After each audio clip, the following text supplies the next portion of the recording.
nacido en 2016, ¿no?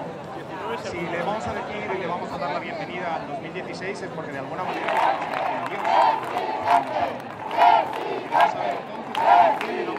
estamos orgullosos de las plazas, estamos orgullosos de la gente que salió a decir no nos representáis, estamos orgullosos de la gente que dijo maldita casta, ahora toca ganar las elecciones, toca gobernar, toca no dejar a nadie atrás, toca estar orgullosos. On est en 2011-2012.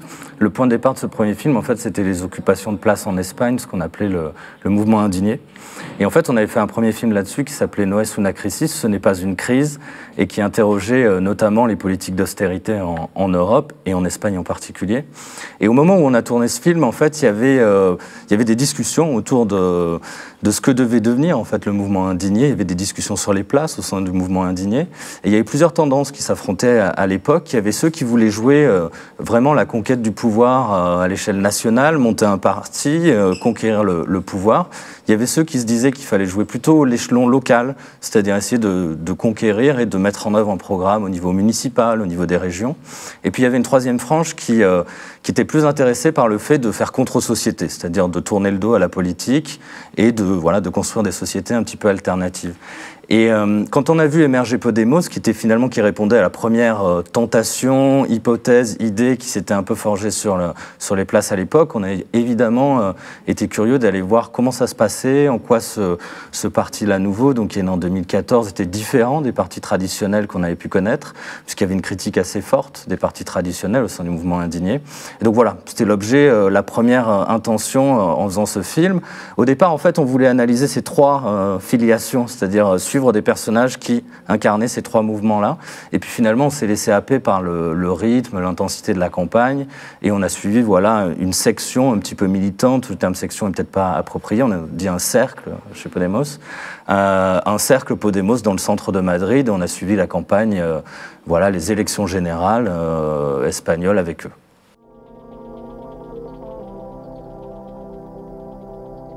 Mucha gente, quizás de mi edad, que parecía que toda nuestra vida habíamos vivido pues con cierta comodidad material, no nos había tocado vivir ninguna época, digamos, de cambio político, y nos habían educado en una serie de valores como que si te esforzabas, estudiabas y una carrera y eras bueno, pues todo te iba a ir bien en la vida.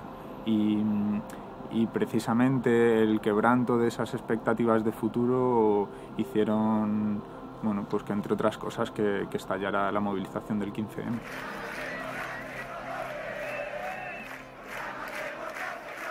Alors on est surtout avec Miguel, qui est vraiment au cœur du film. Il y a aussi ses camarades, c'est un collectif quand même. On est simplement, en fait, on est allé nous on connaissait très bien ce quartier de Madrid qui s'appelle Lavapiés. Dans ce quartier, à Lavapiés, c'est là qu'est né Podemos, en fait. Et c'est dans ce petit local, avec ce groupe de militants, c'est à cet endroit précisément qu'est né Podemos, en fait, à Madrid.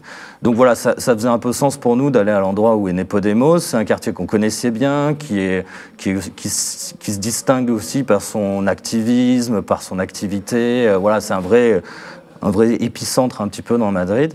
Et puis après, ça s'est fait très très naturellement, c'est-à-dire qu'on a rencontré des gens, puis on s'est attaché simplement à Miguel, le courant est bien passé, et puis on l'a suivi, et puis il a accepté de jouer le jeu et de nous laisser tourner au bout d'un moment de nous oublier, je pense. On était là, mais voilà, sans qu'il nous voie, et on a pu tourner comme ça assez tranquillement. Venga, sonríe, mira a un lado, al futuro.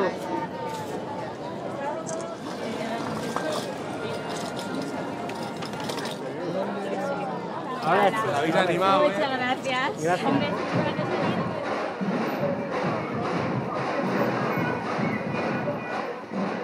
Pour bien connaître les deux, pour le coup, et Podemos et la France Insoumise, et surtout la façon dont ça structure, à vrai dire, je trouve qu'il y a vraiment des choses qu'on peut mettre en parallèle, notamment la façon dont s'organise le mouvement. Déjà, il y a cette essence mouvementiste, même si Podemos est un parti politique au sens plus classique du terme, alors que la France Insoumise se présente vraiment comme un mouvement.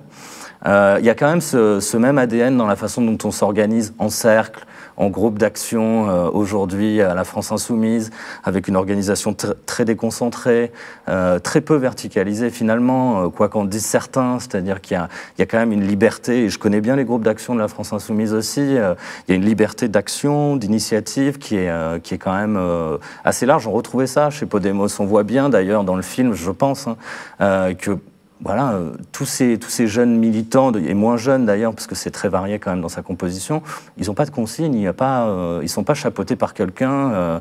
Pablo Iglesias leur a pas envoyé un émissaire, même si c'est le quartier historique où est né Podemos, pour leur dire il faut faire ça, ça, ça ou ça. Il y a une liberté, ils apprennent. Et je pense que un autre point commun aussi, c'est peut-être la sociologie un petit peu du mouvement, ou en tout cas le parcours militant. Je pense des gens qui militent à la fois chez Podemos et dans la France Insoumise.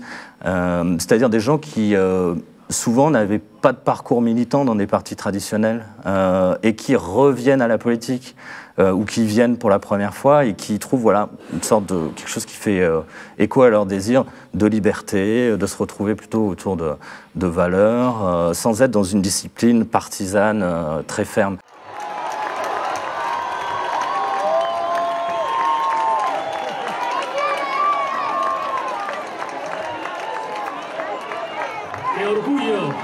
Qué orgullo miraros a la cara. Yo quiero que seáis leonas defendiendo a su camada, que sepan los poderosos que aquí nos tienen, que nosotros no nos vendemos, que les vamos a terminar ganando, que hace 2 años en esta misma plaza, cuando algunos decían que habíamos tenido un éxito con 1,3 millones de votos, decimos que no era bastante, que queríamos ganar, y aquí seguimos llamando a las puertas del cielo, con gente humilde, con gente modesta, con la gente decente. Muchas gracias.